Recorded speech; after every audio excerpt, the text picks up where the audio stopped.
Welcome back to my channel. My name is Megan and I'm a professional writer and editor, a published author, and a bookworm. Today, let's talk about writing conferences. We're going to explore what they are, what they often include, what the prices can look like, and importantly, if they're worth the expense.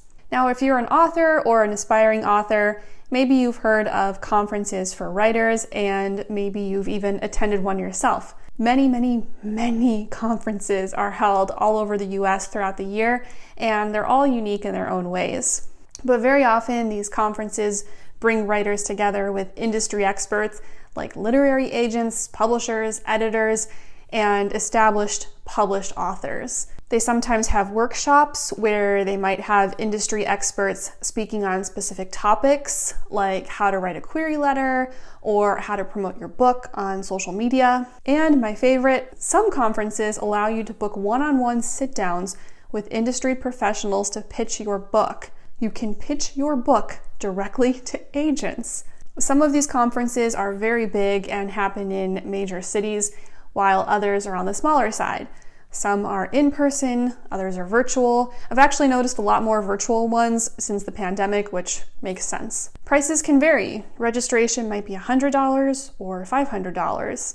It just depends on the conference and the lineup of professionals they've got. For in-person events, of course, they have to pay for the venue and other things happening on site. It's more expensive to run, so they're probably going to charge more compared to virtual events. Keep in mind that there's the main price for registration, but there might also be add-ons. For example, sometimes you have to pay extra to sit down with an agent. Some conferences have a workshop where they will anonymously read the first page of your manuscript to a panel of agents so that you can get feedback. Sometimes that's an extra cost. It all just depends on the conference. So now we're caught up on the basics of writing conferences. Is it worth the expense for you, the author? Here's how I look at it, and this is just my approach. Hands down, the main reason I'm going to go to a conference is for the agent sit-downs. I've done this before, and it was amazing, and there are two huge benefits. Not only do you get that conversation with them in the moment, but you open up the line of communication and can stay in touch with them for years to come. Because should you reach out to them in the future, you're going to say, hey, agent, we met at the writing conference in Las Vegas last April, or whatever. That's your in. So these sit-downs are good for you right now and in the future. I can't think of a better way to form a relationship with an agent. If you've sent any query letters, you know how hard it is to get their attention. They're really busy. For this reason, I personally wouldn't attend a conference if there were no one-on-ones with agents, and agents specifically. I want to talk to literary agents. Next, before committing, I would look up each of these agents online to see what their manuscript wish list is like and the types of authors they want to represent. If they're only looking for nonfiction authors, that's not me, so it's not a great fit. Let's say a conference does offer sit-downs and the panel of agents looks great. How much would you pay for that? It depends, and it's very personal. I'd pay maybe a couple $100s, assuming it's virtual. For me, that's something I can comfortably afford and lose, so that if nothing came of it, I wouldn't be stressing at night about the money. Honestly, even though I could afford way more than that, I don't think I'd drop, $600 or more on a conference, just because there is no guarantee that an agent will be interested, and I've got to weigh the pros and cons. The workshops are nice, but in my experience, they're kind of hit or miss. And again, this is just my opinion. That's why I don't weigh those too heavily in my decision, although I do consider them. I'm sure there are some people who love the workshops, but I think it just depends on what the topics are and who's running them and your own needs and goals.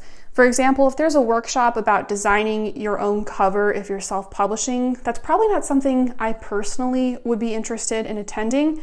Now, if it was a workshop from an agent about how to write a query letter that gets you out of the slush pile, I'd be way more likely to attend that because that's a huge obstacle for me and for most writers. You just have to consider what's most important for you. Traveling to a conference, I have not yet done this, have I? And it would take a really good, really promising conference to get me to pay for the flight and the hotel and get on the plane and pay for the ground transportation and the registration fee. It's not unheard of. People do it, and I have considered it. In fact, my husband found one, I want to say on the East Coast later this year, and it is more expensive.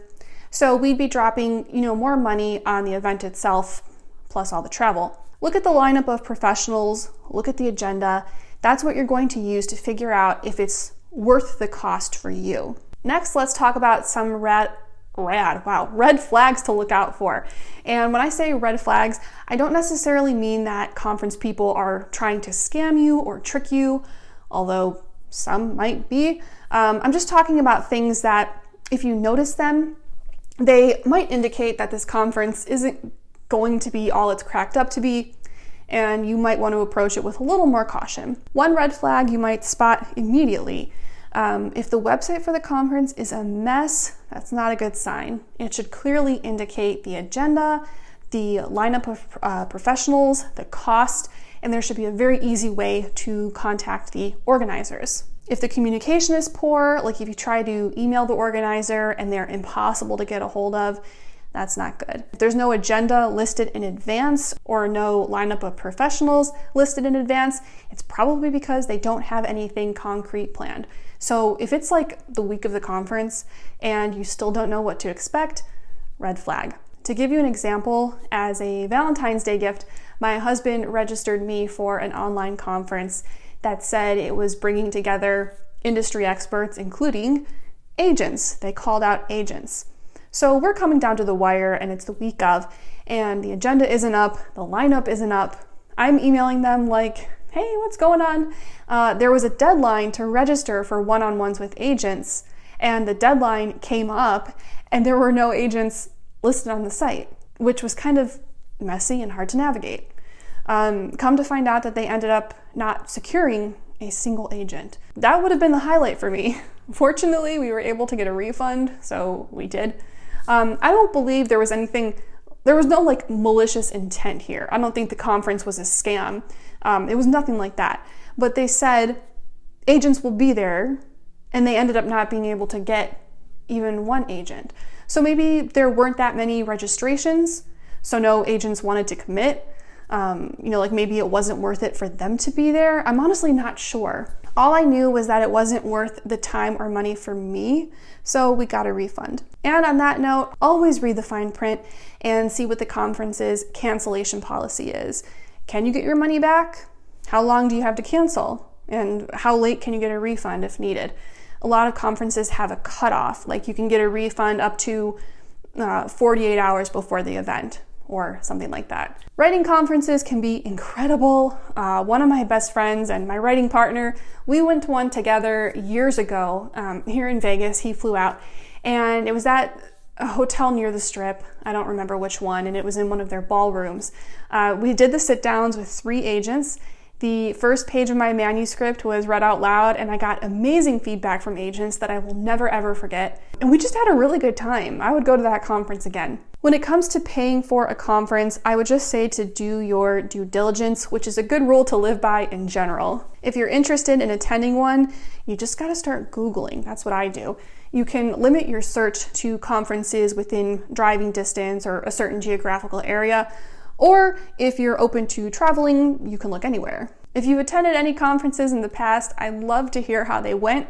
Or if you have one coming up, let me know which one so I can check it out myself. Just drop me a comment. All right, that was it for today. It was a quick one. I almost didn't record because I'm in my gym clothes. I'm just not feeling very spiffy today, so I almost didn't record. But I hope that you're okay with my attire because I just wanted to be comfy today. And anyhow, that was very uninteresting information. So I'm going to end this video now. If you're still here, I would really love if you would give this video a thumbs up and subscribe to my channel, and I'll see you next time.